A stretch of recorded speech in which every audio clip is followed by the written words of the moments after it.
अस्सलाम वालेकुम, क्या हाल है आप सब लोगों का। उम्मीद करती हूँ सब खैरियत के साथ होंगे, खुश रहें, आबाद रहें अपनी ज़िंदगियों में। आज मैं बना रही हूँ अचारी गोश्त, वो भी मटन का बना रही हूँ। तो मेरे पास तकरीबन 700 ग्राम मेरे पास मटन है, जिससे मैंने धो चुकी हूँ।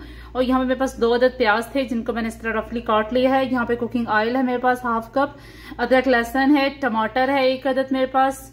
और जो मसाले मैं इसके अंदर ऐड करूंगी खड़े, वो है सौंफ है मेरे पास ½ टेबल स्पून, क्योंकि मैं 700 ग्राम के हिसाब से ये मसाला तैयार कर रही हूँ। तो ½ टेबल स्पून मेरे पास सौंफ है, साबुत धनिया है, जीरा है, मोटी इलायची है, बादियान का फूल है, लौंग है, जायफल है, जवत्री है और मोटी 2 मिर्च हैं और करी पत्ता है। ये सारे मसाले इसके अंदर मैं इस्तेमाल करूंगी। और साथ मेरे पास यहाँ पे 2 चम्मच दही है, सब्ज मिर्च है और लेमन है, सब्ज धनिया है कटा हुआ। और जो दूसरे मसाले मैं इसके अंदर ऐड करूंगी वो है नमक, सुरख लाल मिर्च और पिसा हुआ धनिया और हल्दी और साथ कलवंजी के बीज। क्योंकि कलवंजी को हम लोग नहीं ग्राइंड करेंगे, तो ये मैंने मसाले अलग रखे हैं।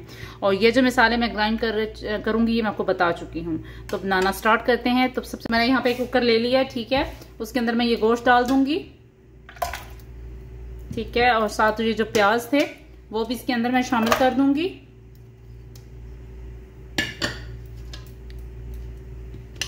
और यहाँ पे जो टमाटर हैं वो इसके अंदर मैं डालूंगी। और साथ अदरक लहसुन का जो है वो डालूंगी इसके अंदर।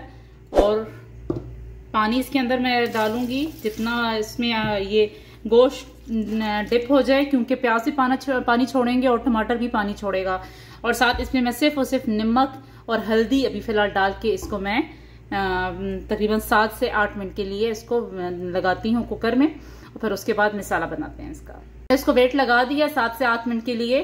तो अब मैं क्या करती हूँ, जितने मेरे पास ये खड़े मसाले थे जैसे कि जायफल, जवत्री, मोटी मिर्च, करी पत्ता, जीरा, सौंफ, धनिया और मोटी मिर्च और मोटी इलायची, लौंग और बादियान का फूल, यहाँ जो मेरे पास नमक, मिर्च और हल्दी और धनिया है, ये मैं सारी चीजें इकट्ठी ग्राइंड करती हूँ। पहले इनको मैं ग्राइंड करके उनको आपस में मिक्स कर दूंगी और उसके बाद बताती हूँ कि इस मसाले के साथ में करना क्या है। तो सारा मसाला ग्राइंड हो चुका है, इस फॉर्म में आ चुका है। अब मैं क्या करूंगी, देख सकते हैं आप लोग, आपको नजर आ भी रहा होगा सौंफ और कलवंजी, मतलब इतनी मैंने इसको बारीक नहीं पीसा, मोटा मोटा ही पीसा है। अच्छा, अब मैंने क्या करना है कि एक छुरी लेनी है सब्ज मिर्च। अगर आपके पास मोटे वाली हैं तो वो अच्छी हैं, पर मेरे पास ये थी अवेलेबल तो मैंने इसके अंदर ही किया है। अब इसके अंदर आप क्या करेंगे, मसाला पुट करेंगे थोड़ा सा, ठीक है ना।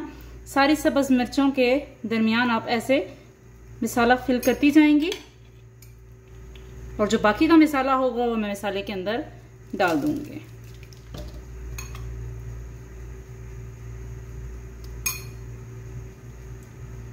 और इसके बाद हम इसके ऊपर थोड़ा सा नींबू निचोड़ देंगे। इस तरह हमारी ये अचारी मिर्च भी तैयार हो जाएगी। और फिर अभी अचारी मसाला हम तैयार करते हैं, क्योंकि अभी मैं उसको कुकर हो चुका है बंद।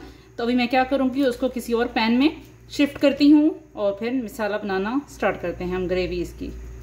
बस इस तरह इनफ है मेरे लिए 4 मिर्चें यहाँ पे, तो इस तरह तैयार है। ऊपर मैं आपसे बस जो पुदीना है, लेमन है, वो इसके ऊपर मैं ऐसे स्प्रिंकल कर दूंगी, ठीक है। जितना मसाला है इसके अंदर वो अच्छे तरीके से हो जाएगा। अब मैं जो बाकी मसाला बचा है 1 चम्मच, वो मैं उस मसाले के अंदर डालूंगी। तो बनाना स्टार्ट करते हैं ग्रेवी। तो मैंने कुकर से निकाल के इसके अंदर मसाला सारा शिफ्ट कर दिया है। बस तकरीबन ये खुश्क हो चुका है इसका, क्योंकि उसी पानी में गोश्त भी गल चुका है और प्याज टमाटर भी अच्छे तरीके से इसमें शामिल हो चुके हैं। अब इसमें इसको थोड़ा सा पानी इसका और खुश्क करूंगी और उसके बाद इसमें कुकिंग ऑयल मैं इस्तेमाल करूंगी।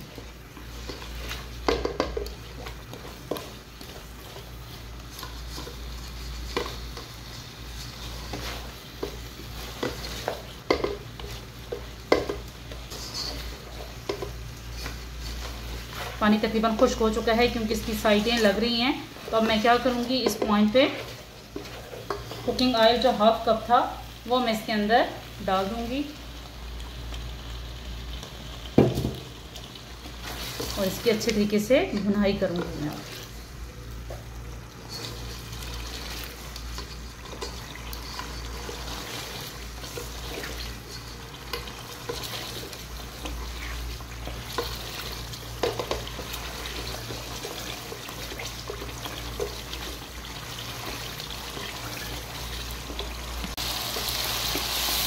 अच्छे तरीके से मैं इसकी भुनाई करती रहूंगी।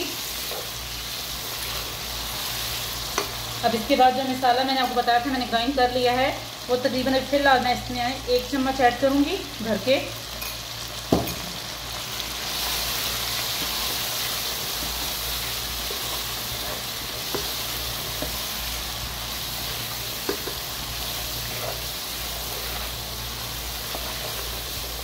अच्छे तरीके से मैं अब इस मसाले के साथ इसकी भुनाई करती रहूँगी 4 से 5 मिनट के लिए। चूल्हा में थोड़ा सा इसकी आंच स्लो करती हूँ।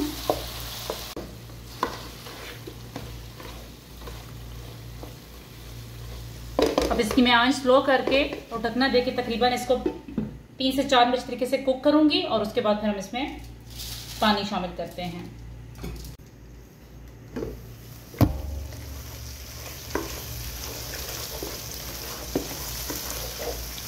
इसका कलर चेंज होना स्टार्ट हो गया है, मसाला पक रहा है।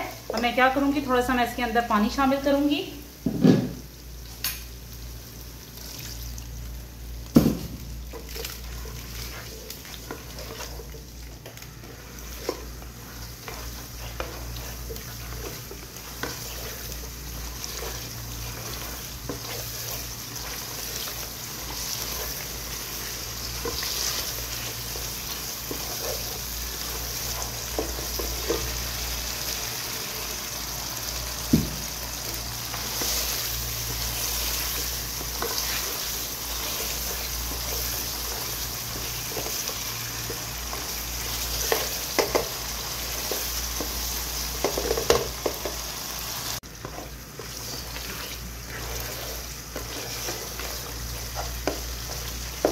अब मैं जो ये सब्ज़ मिर्च थी वो इसके अंदर ऐड करूँगी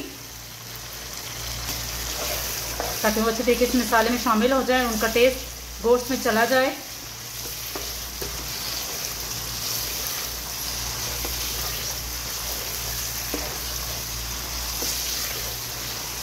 बस इसको मैं 1 से 2 मिनट इसी तरीके से इसकी भुनाई करूँगी और उसके बाद इसमें पानी शामिल कर दूँगी। जितनी आपको ग्रेवी चाहिए होगी आप उसके मुताबिक पानी इसके अंदर डाल सकते हैं। दूसरे तरीके से मैं ज़रा सब्ज़ मिर्च को कर लूँ, उसके बाद फिर इसके अंदर पानी शामिल करके 1-2 उबाल आने पर चूल्हा बंद कर दूँगी और इस तरह हमारा अचारी गोश्त तैयार होगा। उम्मीद करती हूँ आपको पसंद आया होगा। ट्राई कीजिएगा और ज़रूर मुझे कमेंट करके बताइएगा कि आपको कैसा लगा।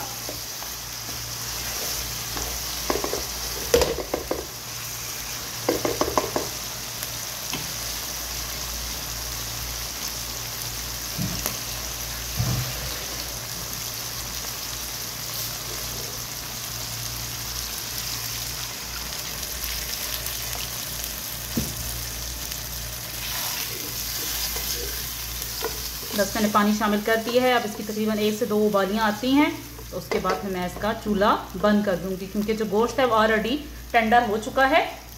और बस 2 उबाल आने के बाद इंशाल्लाह ऑयल भी इसके ऊपर आ जाएगा और अच्छे तरीके से सब्ज़ मिर्च जो हैं वो भी इसके अंदर शामिल हो जाएंगे। आप इसकी ग्रेवी देख सकते हैं माशाल्लाह कितनी अच्छी है, स्मूथ सी। आप चाहें तो तेज़ मसाला अगर खाना है तो आप तकरीबन उसके अंदर 1.5 से 2 टेबल स्पून उसके अंदर मसाला ऐड कर सकते हैं। मैंने तकरीबन 1 घर के चम्मच लिया था, क्योंकि मैंने 1 घर के चम्मच इसके अंदर ऐड किया है और बाकी मैंने इसके अंदर ऐड किया था। बस मैं चूल्हा इसको थोड़ा सा स्लो करती हूँ ताकि अच्छे तरीके से इसके अंदर बॉयल आ जाए और इसके ऊपर ढकना देती हूँ ताकि ऑयल भी ऊपर आ जाए और ये इसका पानी भी अच्छी तरीके से इसमें पक जाए। अचारी गोश्त हमारा तैयार है। मैंने इसको बाउल में डाल दिया। अब इसको मैं धनिया से और सब्ज़ मिर्च से गार्निश करूँगी। उम्मीद करती हूँ आपको पसंद आएगा। दुआओं में याद रखिएगा। अल्लाह हाफिज़।